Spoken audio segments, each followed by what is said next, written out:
Welcome to the sunny Caribbean. Welcome along to West London VR. Another one of our race previews now. You can see that this is definitely not set in West London. This is Dominica. It's sandwiched between Martinique and Guadeloupe in the Caribbean, in the West Indies. And we're going to use one of their actual race courses that they do for real life cycling that goes up and down the coast. You'll see how the coastline just comes out of the water, goes very straight up, very mountainous volcanic island. This, not too much in the way of beaches, and we just sort of got this road here where it clings to the side of the island. This is the main road from Roseau up to Portsmouth, which are the two main towns on the island. We're at the outskirts of Roseau. This is a deep harbour port. You will have seen the cruise liner just on the left dock there. This is the deep harbour. The old harbour in the town centre, slightly different. You can see the cruise ship there just on your left. It looks like a tall white building, but it's a floating tall white building. It's a cruise liner. You can see all the containers on the right, because this is where things come in and out of Dominica, including tourists these days, mainly because the big boats won't fit in the harbour in Roseau in the centre. Got stuck here. I think there's a lorry or something just reversing or pulling out or doing some sort of manoeuvre, and it's held up the traffic here, but we will get moving. But this is roughly where the start line is, and as I say, having watched an actual race here, I was very smitten by the course and decided that this had to feature in the West London VR series here in Dominica, the Nature Island, and probably an island that most people watching will never have visited, and it's probably not high on your list because it's more of a sort of kind of nature island than it is a tourist industry island as things stand at the moment. Now, traffic just freeing up. This is, as I say, the coastal road. It's a bit of a dual carriageway here, but it settles down into one carriageway each side, but it remains the main highway up and down the island. And I think when I watched the race here, they actually got the police to make sure that the traffic cleared up for the cyclists, so the police drove ahead of the race, which was great. Nice to see a few people coming over from other islands like Antigua and Guadeloupe when I watched it, but mainly local riders, several categories of race. And if you go on the westlondoncycling.com website or the YouTube site, you will see that we have a little clip of some of the real life racing in Dominica as we finally get moving again, and you begin to enjoy this course. One more stop, I think, so pedestrians go across, and off we go. Now, this road very much hugs the coastline, and you can see the land just rises almost straight out of the sea, but we've got this little road here that is nice and flat and is half decent for racing. So it's not to say the others aren't, but some of the hills on this island are very, very steep, and just look ahead of you how the land rises very, very sharply, and it gets even higher inland. Some very, very steep climbs in the interior of this island, but this race reasonably flat, as you can see as we go along the coastline.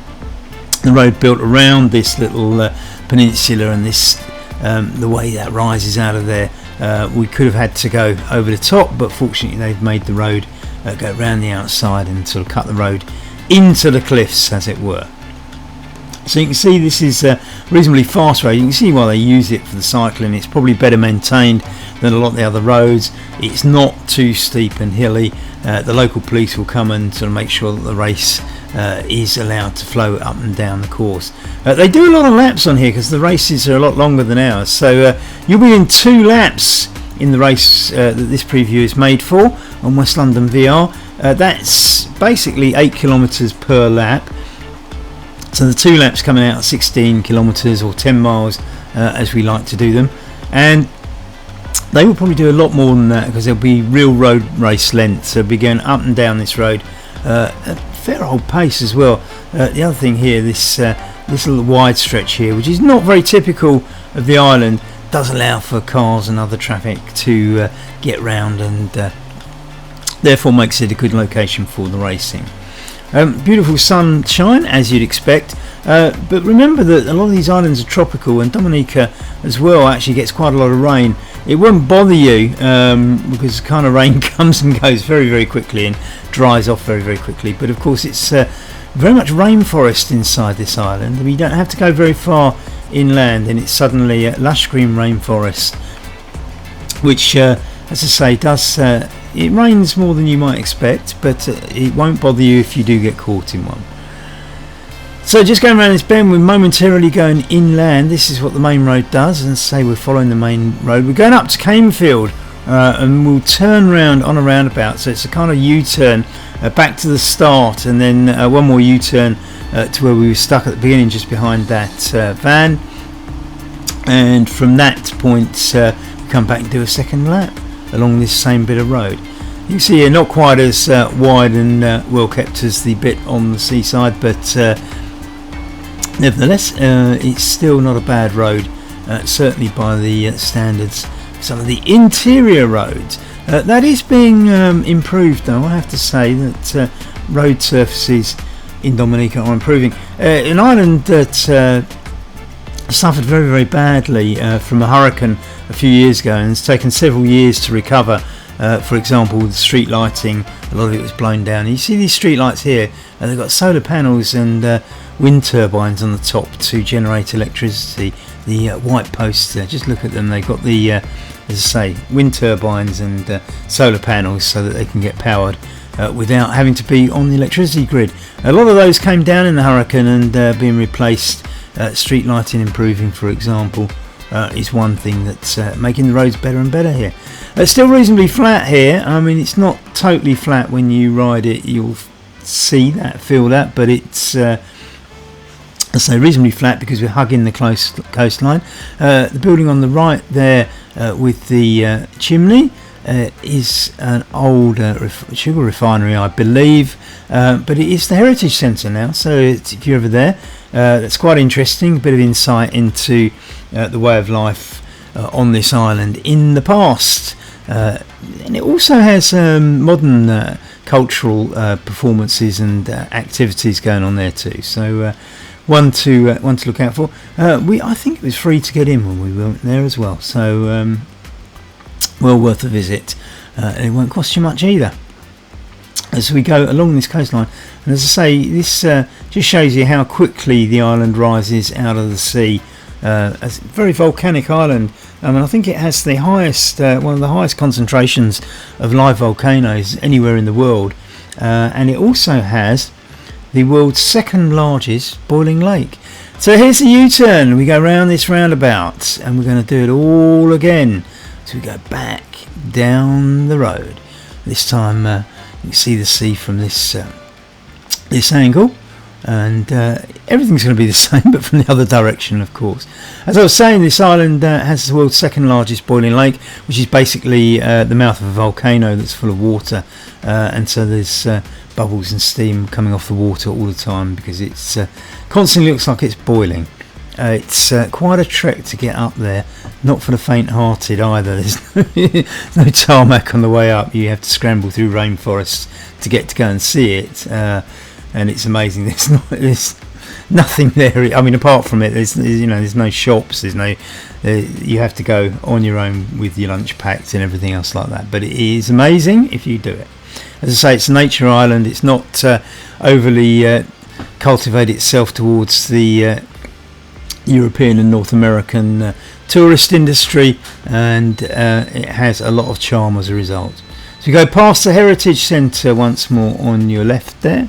There's an old sugar mill, as I say, and it might have been a distillery, but certainly they've got some old water wheels and everything else like that still preserved in there.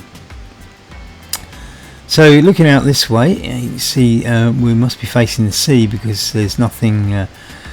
There's no mountains popping up in front of us as we get held up once more. This is one of those things that you just have to get used to, I'm afraid. This is the main road up and down the island, and it has its heavy traffic. I see an umbrella up there to protect from the sun. Funny enough, umbrella is not the worst investment in Dominica. Because it is all lush green rainforest in the centre of the island, you do get a fair bit of rain here. I say that my experience has been that it's very kind of light and doesn't last for long, and to be honest, if you get wet, 10 minutes later you dry it out anyway, because it's just too hot. But nevertheless, this does, as I say, as a rainforest island, it will produce slightly more rain than you might have anticipated. Don't be worried, my general experience of rain in the Caribbean, and I must admit I don't turn up in hurricane season, it's usually quite light and gone in a few minutes, but there we are. I'm sure somebody has some data that will probably contradict that. As you can see, you get stuck in traffic a little bit. When they have the actual races here for the cyclists, they do have the police at the front clearing the road up so that the cycle race flows through.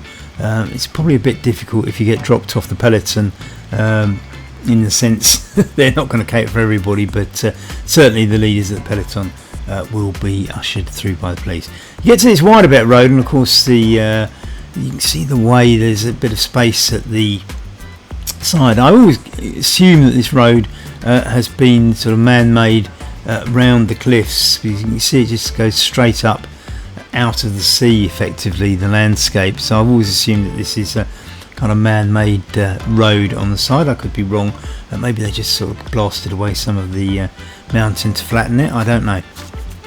But nevertheless, you can see you've got the sea on the right, and it just goes straight up, almost vertically, on your left. So they've done something here. But I would also point out there that you've got the extra lane at the side, which allows for, I suppose, people to get round a peloton of racing, or maybe the peloton can go round a car. I don't know.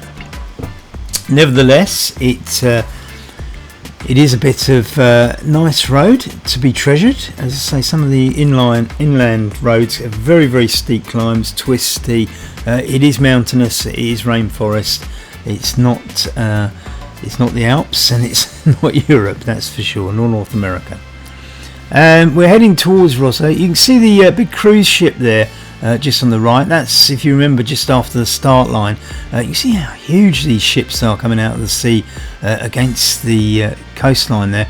This is a deep harbour port. The smaller cruise ships actually go to the town centre in Rosso, but the big ships can't get into the old port. It's not deep enough, I would guess, so they have to dock up here. And most of these tourists, I mean, when one of these ships are in, I think most of these tourists have so many trips organised that they get bussed into town or to whatever they're going to visit. And plenty, if you're into nature, Dominica certainly bills itself as a nature island, and I wouldn't dispute that. I think it really is. But as a consequence, the tourist industry is not developed in a way that you might see on other islands, with lots and lots of western hotels, sandy beaches, and so on and so forth. In fact, some of the beaches here have got, I suppose, black grey sand, because it's so volcanic. It has the highest concentration of volcanoes for its size, some sort of record anyway, and so it doesn't look as idyllic as you'd expect. Nothing wrong with the non-white sand. It's just as good, but it just isn't what we're used to, is it? Nevertheless, there are some sort of like more sandy beaches on the other side, but if you know anything about the Caribbean, you tend to find the tourist beaches are on the west coast, in the Caribbean sea side of things, where there's better sea to swim in. On the Atlantic side, it's generally rougher, and you don't get so much of a tourist industry on the Atlantic side of most of these islands. This is going up and down the west coast of Dominica, as you can see. Now it's a very flat road, so it's not going to be too challenging, shall we say, during the race. It's probably a bit more undulating than it looks. This is coming up to the finishing line, and you are actually going to do a U-turn around the central reservation of this dual carriageway any moment now, but we are going to end the coverage coming up very, very shortly. I hope you enjoy the race. It is a unique destination, certainly amongst the sort of races we put on. Hope you have as much fun as we had filming it, and probably not as much fun as we had visiting it. There's the U-turn. Good luck in the race.